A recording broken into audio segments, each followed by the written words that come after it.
नमस्ते फ्रेंड, आप सभी का एक बार फिर से स्वागत। फ्रेंड्स, AIBA का 30वां जो कॉन्फ्रेंस 20, 21, 22 अप्रैल बेंगलुरु में हो रहा था और 22 अप्रैल के लिए साइन डाई एडजॉर्नमेंट हो गया। भगदड़ मची थी डेलीगेट सेशन में। कारण क्या था? वही पावर लस्ट, कुर्सी, की पोस्ट। और इस संबंध में एक हमारे डेलीगेटी ने एक वीडियो शेयर किया है कि वाकई लोग चाहते क्या हैं। उनकी 3 मुख्य डिमांड है। पहला कि AIBA क्या कॉन्स्टिट्यूशन क्या है उसकी प्रति उपलब्ध कराई जाए। AIBA का जो मूल कॉन्स्टिट्यूशन है क्या लिखा है उसमें। दूसरा कि डेलीगेटीज के लिस्ट उपलब्ध कराए जाए कि नंबर ऑफ डेलीगेटीज कितने हैं, उनका लिस्ट उपलब्ध कराया जाए। और तीसरा, जो भी इलेक्शन हो पोस्ट के लिए वो सीक्रेट बैलेट से किया जाए। और तीनों जो डिमांड है वो रीजनेबल और लॉजिकल है। क्यों ना हो, जिस संस्था में हम रहते हैं, जिस ऑर्गेनाइजेशन में हम रहते हैं, उसका कॉन्स्टिट्यूशन क्या है ये जानना बहुत ज़रूरी है। फिर नंबर ऑफ डेलीगेट्स कितने पार्टिसिपेट करेंगे, कितने उपस्थित हैं, ये भी जानना ज़रूरी है। और फिर निष्पक्ष इलेक्शन के लिए, ट्रांसपेरेंट इलेक्शन के लिए सीक्रेट बैलेट से इलेक्शन होना भी ज़रूरी है। ऐसे में कहाँ पे अनुचित है और फिर क्यों भगदड़ क्यों मची? कोई गहरी साजिश है? कोई इस बात को लेकर साइन डाई एडजर्नमेंट हुआ कि जो हमारी कुर्सी है वह जाने ना पाए। और जो लीडरशिप है वो क्यों नहीं चाहती है कि आने वाले जो यंग जनरेशन है, जो डायनेमिक है, वो उस पे आएँ और उनसे बेहतर काम कर सके। और यह स्वाभाविक है कि जो पीढ़ी वृद्ध हो गई है वो जो उसको एक कुर्सी छोड़नी ही चाहिए। लेकिन मामला यहाँ उल्टा है।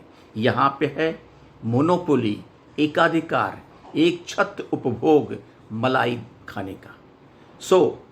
एक वीडियो क्लिप है जो मिस्टर मिश्रा, जो डेलीगेट्स हैं, उन्होंने अपनी बातें शेयर की हैं। आप भी उसको सुनिए और मंथन करिए कि क्या AIBA वाकई बैंक एम्प्लॉइज़ के हित के लिए काम कर रही है या अथवा रिटायरीज के हित के लिए काम कर रही है, किसके हित के लिए काम कर रही है, अथवा कुछ नहीं कर रही है। क्योंकि सारे मुद्दे वैसे ही हैं। 5 डे बैंकिंग वैसे ही है, PLI वैसे ही है, पेंशन अपडेशन वैसे ही है, 8088 पॉइंट DA मर्जर वैसे ही है, स्पेशल अलाउंस का मामला वैसे ही है। फिर आप कर क्या रहे हैं? आप न घर के हैं न घाट के हैं, केवल अपने लिए हैं। और अपने स्वार्थों के लिए लड़ना वो नेता, वो लीडरशिप नहीं होता है, वो नेतृत्व नहीं होता है। वो केवल एक तानाशाह होता है, एक सुविधाओं को उपभोग करने वाला मिनिमल, जो क्या क्रिएचर बोलते हैं, वो क्रिएचर होता है। थैंक यू फ्रेंड्स, नमस्ते। मैं BK मिश्रा, चेयरमैन BPBA और 30वां सम्मेलन AIBA का जो बेंगलोर में आयोजित था उसका डेलीगेट हूँ। मैं पूरे देश के डेलीगेट साथियों से मैं संवाद करना चाहता था, मैं अपनी बातें रखना चाहता था, उनको बताना चाहता था कि किस तरह से AIBA का सम्मेलन साजिश का शिकार हुआ। ये बातें आपसे मैं शेयर करना चाहता था, पर मुझे कोई रास्ता नहीं मिल रहा था कि कैसे आप तक पहुंचूं। मुझे उत्तर प्रदेश के साथी संतानी जी ने यह रास्ता दिखलाया कि मैं आपसे सामने मुखातिब हूं, मैं आपसे कुछ बातें करना चाहता हूं। जो सम्मेलन 3 दिनों तक शांतिपूर्ण चलता रहा, वह चौथे दिन किस तरह से साजिश का शिकार हुआ, इसका पर्दाफाश होना चाहिए। ये सारे देश के डेलीगेट को जानने का हक है कि ये चौथा दिन क्या संस्था के को सशक्त संस्था के नारे लगाना, को सशक्त जुझारू नेतृत्व के नारे लगाना क्या कोई अपराध है, कोई गुनाह है क्या? ये गुनाह नहीं है साथियों, ये अपराध नहीं है, लेकिन इसके कारण से, केवल इसी कारण से साइनेडाई एडजर्न किया गया। अब अगले 10 जून को इन्होंने बुलाई है एक दिन का सम्मेलन। हमने और पूरे देश के डेलीगेट साथियों ने यह जाना चाहिए, आवाज आनी चाहिए विवेकानंद के शब्दों में, उठो जागो और लक्ष्य प्राप्ति की ओर बढ़ो। आप मांगिए, इनसे शीर्ष नेतृत्व से मांगिए। हमने भी 3 चीजें मांगी है। पहला, मूल संविधान, AIBA की मूल संविधान की प्रति क्या देने में हर्ज है? क्या गुनाह किया हमने?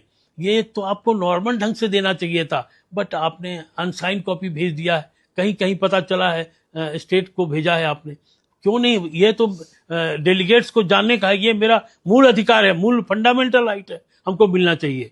और डेलीगेट का लिस्ट कि कितने डेलीगेट 30th सम्मेलन में बेंगलुरु में आए थे, उसका लिस्ट हमें मिलना चाहिए।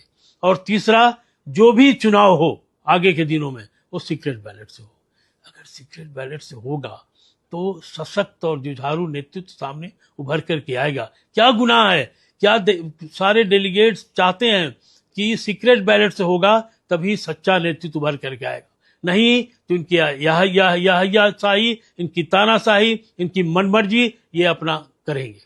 साथियों, मैं 40 सालों से ये गवाह रहा हूँ, AIBA के इतिहास का साक्षी रहा हूँ कि जयपुर AIBA के जयपुर सम्मेलन में किस तरह से कॉमरेड DP चड्ढा जो सम्मेलन का प्रेजाइड कर रहे थे, उनको फिजिकली असल्ट कराया गया। ये बात सबको मालूम है, किसको मालूम नहीं है? फिजिकल असल्ट किया गया। पंजाब सिंध बैंक के साथियों ने कॉमरेड तारकेश्वर चक्रवर्ती के साथ मार पिटाई की, ये किसको नहीं मालूम है? लेकिन तब भी साइनेडाई नहीं हुआ, तभी एडजर्न नहीं हुआ।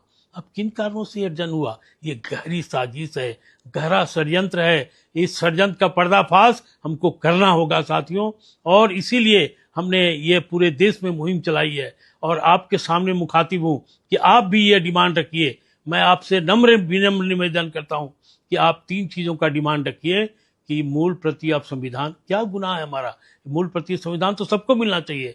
दूसरा कि डेलीगेट का लिस्ट, जो डेलीगेट थे उनका लिस्ट मिलना चाहिए हमको। तीसरा, सीक्रेट बैलेट से चुनाव होना चाहिए। मैं सभी साथियों से मैं और भी बातें आपको अगले एपिसोड में बताऊंगा। तब तक के लिए सब्बा खैर, शुभ रात्रि, गुड नाइट साथियों।